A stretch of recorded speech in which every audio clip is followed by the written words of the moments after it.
வணக்கம். இன்றைக்கி நம்ம பார்க்க போகிற சமையல் ஒரு அருமையான தலதலன்னு மார்கழி ஸ்பெஷல் பொங்கலும் அதுக்கு தொட்டு சாப்பிட்ற மாதிரி கத்திரிக்காய் உருளைக்கிழங்கு கொச்சு எப்படி செய்யலாங்கிறத பார்க்கலாம்.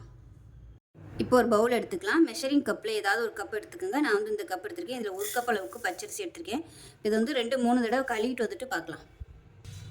இப்போ அதை தண்ணி ஊற்றி நல்லா ஒரு 10 நிமிஷம் ஊற வச்சுக்கலாம். இப்போ பாருங்கள், அரிசி நல்லா ஊறிடுச்சு. இதை வந்து குக்கரில் மாற்றிக்கலாம். இப்போ எந்த கப்பில் அரிசி எடுத்தோமோ அதே கப்பில் நான் வந்து ஒரு 3/4 கப் அளவுக்கு எடுத்திருக்கேன் பாசிப்பருப்பு. இது வந்து நீங்கள் 1 கப் அளவும் எடுத்துக்கலாம், 3/4 கப் அளவுக்கும் எடுத்துக்கலாம், உங்களோட விருப்பம் தான். இப்போ இதையும் கழுவிட்டு வந்துட்டு பார்க்கலாம். இப்போ ஒரு குக்கர் எடுத்துக்கலாம். கழுவுன பருப்பையும் அரிசியையும் ஒரு குக்கரில் சேர்த்துக்கலாம். இப்போ நம்ம எந்த கப்பில் எடுத்தோமோ அதே கப்பில் 6 கப் அளவுக்கு தண்ணி சேர்த்துக்கலாம். அரிசிக்கு 3, பருப்புக்கு ஒரு 3 டம்ளர் தண்ணி, மொத்தம் வந்து 6 டம்ளர் தண்ணி ஊற்றிக்கலாம். இப்போ இந்த கப்பில் தான் அரிசி பருப்பு எடுத்தேன். இப்போ இதே கப்பில் ஒரு 1/2 கப் அளவுக்கு பால் சேர்த்துக்கலாம். பால் சேர்த்திங்கன்னா டேஸ்ட்டு நல்லாயிருக்கும். இப்போ இதில் கொஞ்சமாக நெய் விட்டுக்கலாம். வாசனையாகவும் இருக்கும், அதே சமயம் பொங்கி ஊற்றாமையும் இருக்கும். நான் வந்து எப்போயும் எண்ணெய் தான் விடுவேன். இப்போ நம்ம வந்து பொங்கல் பண்ணுறதுனால நெய் விட்டோம்னா அந்த ஃப்ளேவர் நல்லாயிருக்கும் பொங்கலுக்கு. இப்போ இதில் ஒரு 2 உப்புக்கள் சேர்த்துக்கலாம். சேர்த்துட்டு குக்கரை மூடி வச்சிடலாம். மூடி வச்சுட்டு நல்லா ஒரு 6 விசில் விட்டுட்டு ஸ்டீம் போனதுக்கப்புறம் பார்க்கலாம். இப்போ பொங்கல் எப்படி இருக்குன்னு பார்க்கலாம். விசில் விட்டு நல்லா ஒரு 10 நிமிஷத்துக்கு மேலே ஆயிடுச்சு. பாருங்கள், சூப்பராக வந்திருக்கு. நல்லா குழைவாக சூப்பராக இருக்குது. சாதமும் நல்லா அப்படியே மசிஞ்சிருச்சு பாருங்கள். கையில் எடுத்து பார்த்திங்கன்னா உங்களுக்கு நல்லா அப்படியே மசிஞ்சு சூப்பராக வந்துருச்சு. ஸோ இந்த மாதிரி தான் இருக்கணும். இப்போ நம்ம நெய்யும் எண்ணெயும் கலந்து தாளித்து உடையில் சூப்பராக இருக்கும். நம்ம தாளிப்பு கொடுத்துக்கலாம். இப்போ வந்து கரெக்டான தண்ணி அளவு வச்சு விசில் வச்சனால நல்லா அதுவே மசிஞ்சு சூப்பராக வந்துருச்சு. அப்படி இல்லைன்னா கரண்டியை வச்சு நல்லா மசிச்சு விட்டுருக்காங்க. இப்போ இது எனக்கு வந்து கரெக்டாக இருக்குது. இப்போ தாளிக்கிற பேன் எடுத்துக்கலாம். ஒரு 2 டேபிள் ஸ்பூன் ரீஃபைண்ட் ஆயில் சேர்த்துக்கலாம். இப்போ இதில் நெய் சேர்த்துக்கலாம்.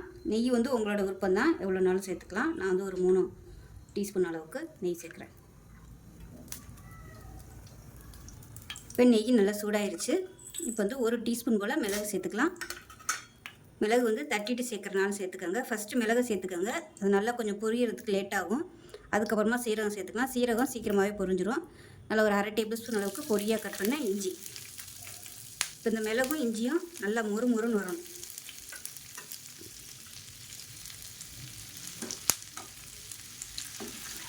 முறுமுறுன்னு வந்துருச்சுன்னா நம்ம பொங்கலோட சேர்த்து சாப்பிடல நல்லா டேஸ்ட்டாக இருக்கும்.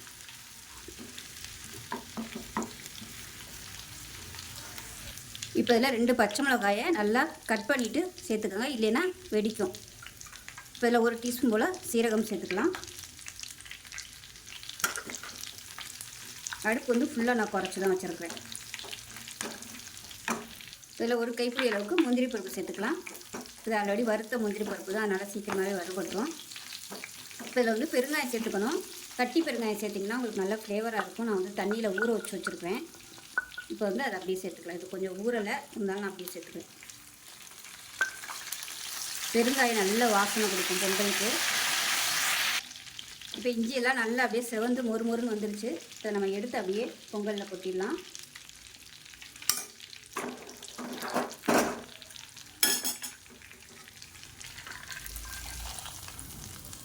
சூப்பரான பொங்கல் ரெடி ஆயிடுச்சு.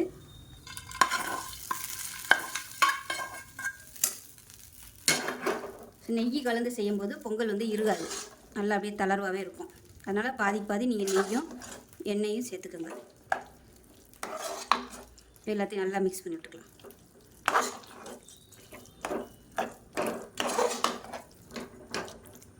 இப்போ இதில் விருப்பப்பட்ட மேலாப்பில் நெய் சேர்த்துக்கோங்க, உங்களோட விருப்பம் தான். லாஸ்ட்டாக அந்த மாதிரி சேர்க்கும்போது இன்னும் நல்லா ஃப்ளேவராக இருக்கும். ஸோ தேங்காய் சட்னி, சாம்பார், இந்த கொச்சு வச்சு சாப்பிடல சூப்பராக இருக்கும். இப்போ ஒரு குக்கர் எடுத்துக்கலாம். நல்லா ஒரு 3 டேபிள் ஸ்பூன் அளவுக்கு எண்ணெய் விட்டுக்கலாம். இப்போ எண்ணெய் நல்லா சூடாகிடுச்சு. 1 டீஸ்பூன் போல் கடுகு சேர்த்துக்கலாம். 1 டீஸ்பூன் கடலைப்பருப்பு, 1 டீஸ்பூன் உளுந்து சேர்த்துக்கலாம். இது கூடவே கொஞ்சமாக சீரகம் சேர்த்துக்கலாம். இது கூடவே கட்டி பெருங்காயம் சின்னதாக 2 சேர்த்துக்கலாம். கருவேப்பிலை சேர்த்துக்கலாம். இப்போ பாருங்கள் எல்லாமே நல்லா பொரியுது. ஒரு கைப்பிடி அளவுக்கு பெரிய வெங்காயம் பொடியாக கட் பண்ணதை சேர்த்துக்கலாம். அது கூடவே ஒரு பச்சை மிளகாய், 2 பச்சை மிளகாயும் சேர்த்துக்கலாம்.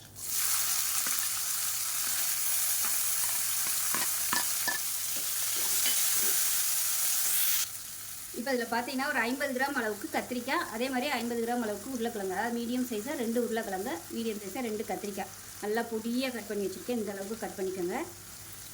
இப்போ இந்த வெங்காயத்தோட இந்த தக்காளி, அதாவது கத்திரிக்காயும் உருளைக்கிழங்கையும் சேர்த்துக்கலாம்.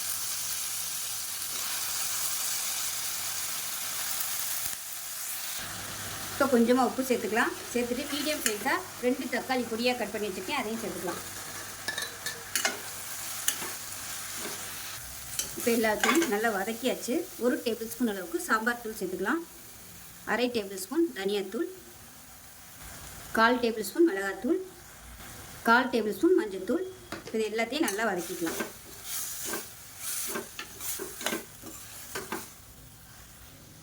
இப்போ பாருங்கள் நல்லா வதக்கியாச்சு. இப்போ தேவையான அளவுக்கு தண்ணி சேர்த்துக்கலாம். திக்னஸ் பார்த்துட்டு தண்ணி சேர்த்துக்கோங்க. அவ்வளோதான். இப்போ நல்லா கலந்து விட்டுட்டு குக்கரை மூடி வச்சிடலாம். உப்பு டேஸ்ட் பண்ணி பார்த்துட்டு பத்தலைன்னா சேர்த்துக்கோங்க. இப்போ குக்கரை மூடிட்டு நல்லா ஒரு 5 விசில் விட்டுட்டு ஸ்டீம் போனதுக்கப்புறம் பார்க்கலாம். இப்போ ஸ்டீம் போயிடுச்சு, எப்படி இருக்குன்னு பார்க்கலாம். இப்போ இதை மேஷர் வச்சு நல்லா அப்படியே மசிச்சு விட்டுக்கலாம். ஒரு சிலர் பாசிப்பருப்பு போட்டு பண்ணுவாங்க. நான் வந்து இன்றைக்கி எதுவுமே போடலை. வெறும் அந்த கத்திரிக்காய் உருளைக்கிழங்கு மசிச்சு விட்டோம்னாலே நல்லா ஒரு டேஸ்ட்டு கொடுக்கும். ஏன்னா நம்ம பொங்கல்லையும் பாசிப்பருப்பு போட்டிருக்கோம். அதனால் இதுலேயும் பாசிப்பருப்பு போட்டு இதோனோம்னா அது ஒரு மாதிரியாக இருக்கும். அதனால் இதை வந்து நான் ப்ளைனாக வச்சுருக்கேன். விருப்பம் இருந்தால் ஒரு கைப்பிடி அளவுக்கு நீங்கள் பாசிப்பருப்பு கூட போட்டுக்கலாம்.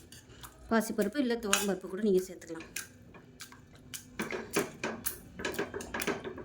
இப்போ பாருங்கள், இது ரொம்ப கெட்டியாக இருக்குது. இதில் வந்து கொஞ்சம் தண்ணி சேர்த்துக்கலாம். தண்ணி சேர்த்திங்கன்னா நல்லா கொதிக்கிற தண்ணியாக சேர்த்துக்கோங்க, சுடு தண்ணியாக.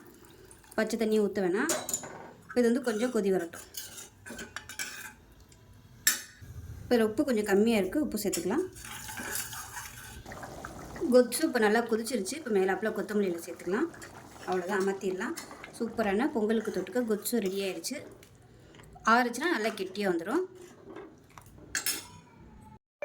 இப்போ நமக்கு மார்கழி ஸ்பெஷல் சூப்பரான தலதலான பொங்கல், அதுக்கு தொட்டு சாப்பிட்ற மாதிரி காய்கறி கொத்து ரெடி ஆயிடுச்சு. ஸோ இதே மாதிரி செஞ்சு பாருங்கள். செஞ்சு பார்த்துட்டு எப்படி வந்துச்சுங்கிறத சொல்லுங்கள். வீடியோ பிடிச்சிச்சுன்னா லைக் பண்ணுங்கள், கமெண்ட் பண்ணுங்கள், சேனலை சப்ஸ்கிரைப் பண்ணுங்கள், பக்கத்தில் பெல் பட்டனையும் ப்ரெஸ் பண்ணுங்கள். நன்றி.